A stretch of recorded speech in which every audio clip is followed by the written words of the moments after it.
भव्य tax solution को आपण मानक स्वागत। एक गुरुत्वपूर्ण विषय वस्तु को नहीं आपण कौन गवर्नमेंट जॉब होल्डर अटंती किंबा आपण कौन प्राइवेट ऑर्गेनाइजेशन में जॉब करती कि आपण वार्षिक 2,50,000 टंका अधिक रोजगार करती कि संपूर्ण और सविशेष तथ्य वीडियो को लाइक और चैनल को सब्सक्राइब करूँ।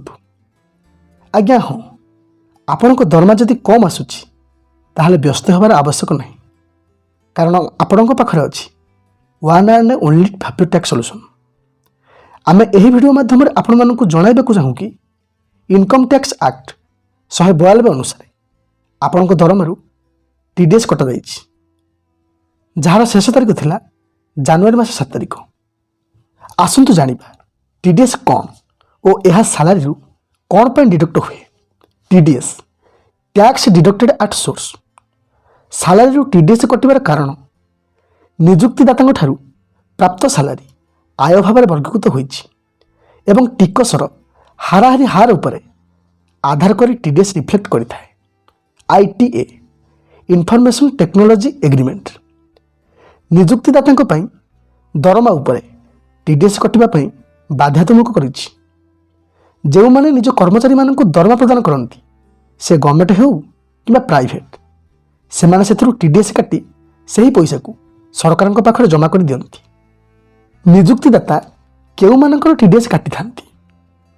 इनकम टैक्स एक्ट 192 आधार रे केवल दरमारू टीडीएस डिडक्ट हुए जदि जड़े वार्षिक 2,50,000 टंका अधिक दरमा आकार रे रोजगार करे, तेबे तांको दरमारू टीडीएस कटिबा बाध्यतामूलक अटे। आसंतु जानिबा निजुक्तिदाता केते टीडीएस काटिबा आवश्यक। जदि आपणक दरमा वार्षिक 3 लाख टंका कम ताहले आपणकर कौन टीडीएस कटिबो नाही।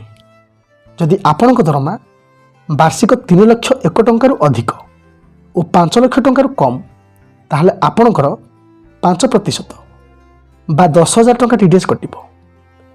जदि आपणक दरमा वार्षिक 5,01,000 टंका अधिक और 10 लाख टंका कम ताहले आपणकर 10,000 सह 20% अर्थात 1,10,000 टंका टीडीएस कटिबो। जदि आपणक दरमा वार्षिक 10,01,000 टंका अधिक हुए ताहले आपणकर 1,10,000 सह 30% टंका टीडीएस कटिबो। बहुत कर्मचारी मन प्रश्न थाए, सही पैसा कौन आमको पुनर्बार मिल पारिबो ना गवर्नमेंट आम टैक्स भाव में वसूल कला।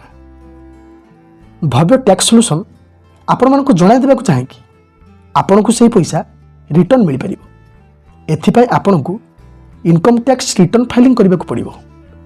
से आपणकर समस्त तथ्य देवाक पड़ो और इनकम टैक्स डिपार्टमेंट यह जांच कर सारा पर आपण को सही पैसा रिटर्न मिल पारिबो। चलतु जानिबा केउं केउं शर्तावली द्वारा आमे सही पैसा को फेरी पाइबा। आपण सेक्शन 80C आधार रे आपण को 1,50,000 टंका पर्यंत पैसा फेरस्त मिल पारिबो।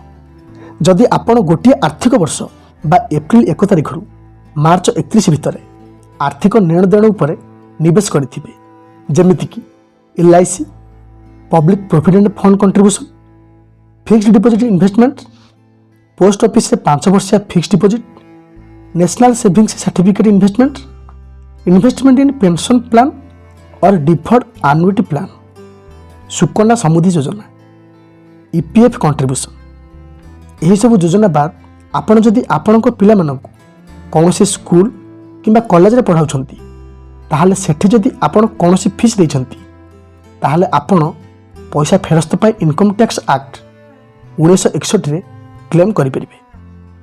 मन रखंतु, आपण जदि नेशनल पेंशन सिस्टम रे पैसा निवेश करिथिबे सेथि पाई आपण को section 80CCD income tax act 1961 अनुसार एक्स्ट्रा 50,000 टंका रिहाती मिल पारिबो।